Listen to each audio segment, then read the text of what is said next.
Esteemed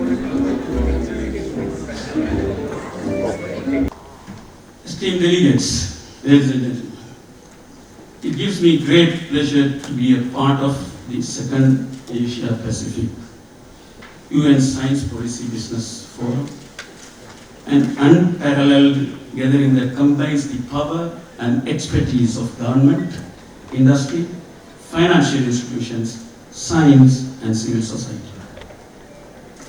There are companies, investors, and shareholders. There are the future generations, activists, and indigenous populations, all under the umbrella of local and global policy. Our common future demands changes which are informed by science. It is about climate change, Paris Agreement, the UNFCCC negotiations, the future of nature and biodiversity, and disaster risk reduction under the Sendai framework. It is about sustainability and sustainable development goals. The global transformation that is taking place involves everyone on earth and is being enacted through different means and by different actors. In that context, the role of science, policy, and business nexus is crucially important, and that signifies the importance and relevance of this forum. As the region, we face increasing climate shocks that are affecting the livelihoods, food security, and health of millions of people. At the same time, the region accounts for a growing share of annual global greenhouse gas emissions. The region's share of global emissions has escalated from 35% in 2010 to 39% in 2020. On a per capita basis, Asia Pacific annual GHG emissions at about 6 metric tons of CO2 equivalent. So, it is necessary to have an urgent acceleration in decarbonization efforts as the region in order to achieve the goal of the 2015 Paris Agreement, depending on whether the region can shift from carbon-intensive growth to low-carbon development. Countries across the Asia-Pacific region have committed to nationally determined contributions, while some countries have updated their first NDC, others have resubmitted a new NDC altogether. As a developing nation, Sri Lanka has taken steps towards sustainable economic growth, and we have set our sights on a greener future, evident through our ambitious policies, such as the Net Zero 2050 roadmap and the National Environment Policy.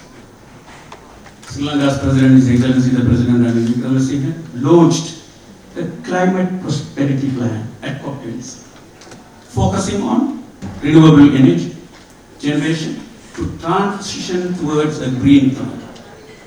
This is the first ever climate investment plan of Sri Lanka, and it's a roadmap to attract foreign investment in Sri Lanka's economy to boost economic growth and employment, while also accelerating climate adaptation and bring down the country's greenhouse gas emissions. Under the roadmap, total resources mobilization opportunity is US dollar 26.5 billion through 2030. That's the opportunity. That is where you will have to come in. I always say, we are talking too much. We are writing too much. We have enough and more policies on the paper.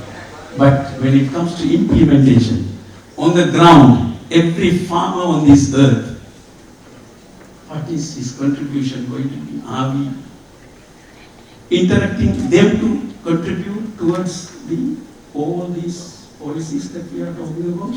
I think we are far. That is the fact. So, that's it you have. Government alone cannot do that.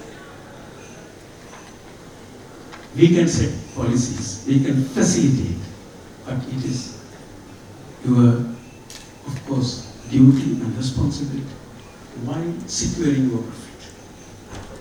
So this is the opportunity that we should look at. We have embarked on several transformative journeys. Our net zero 2050 roadmap is charting our path to carbon neutrality. The National Environment Policy and Action Plan are our compasses guiding us towards ecological balance. With the National Climate Change and Green Procurement Policies, we are integrating sustainability into the very fabric of our governance and trade. Our commitment does not stop there. Our policies on waste management, equilibrium, and protecting environmentally sensitive areas showcase our holistic approach to sustainability. With plans like the National Biodiversity Strategic Action Plan and the Renewable Energy Resources Development Plan, we are reinforcing our pledge to both nature and the future. Innovation is our allies. From green hydrogen research to spearheading e-mobility with pioneers like Vega Innovations, we are not just adapting, we are leading. Recognizing the power of international cooperation, we have linked bilateral agreements such as with Singapore and Japan to bolster carbon trading and reduce greenhouse gas emissions. On the business front, the SDG Investor Map for Sri Lanka identifies 15 investment opportunities in areas like healthcare, renewable energy, and infrastructure, providing a roadmap for sustainable economic growth. Thinking out of box, Sri Lanka is proposing to establish a climate justice forum as a strong and convincing alternate mechanism to compel the decision-making wealthy industrialized countries to take more tangible, quicker, far-reaching measures to address the climate change and raise the voices for climate justice at COP28. We also expect to submit a resolution on climate justice for UNIA 6 too.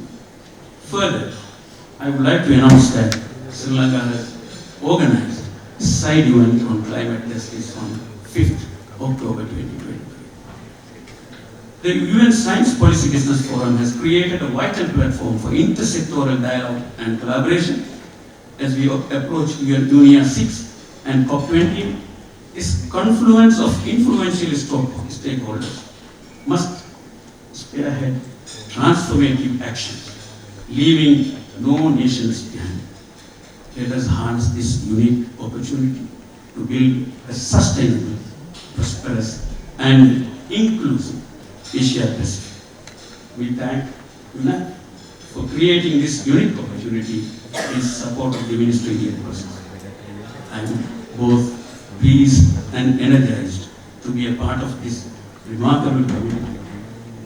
Together, let us script a new chapter for a sustainable, prosperous, and inclusive Asia Pacific. I wish this event every success. Thank you. Honourable Minister, we are good policymakers, but in many occasions we have failed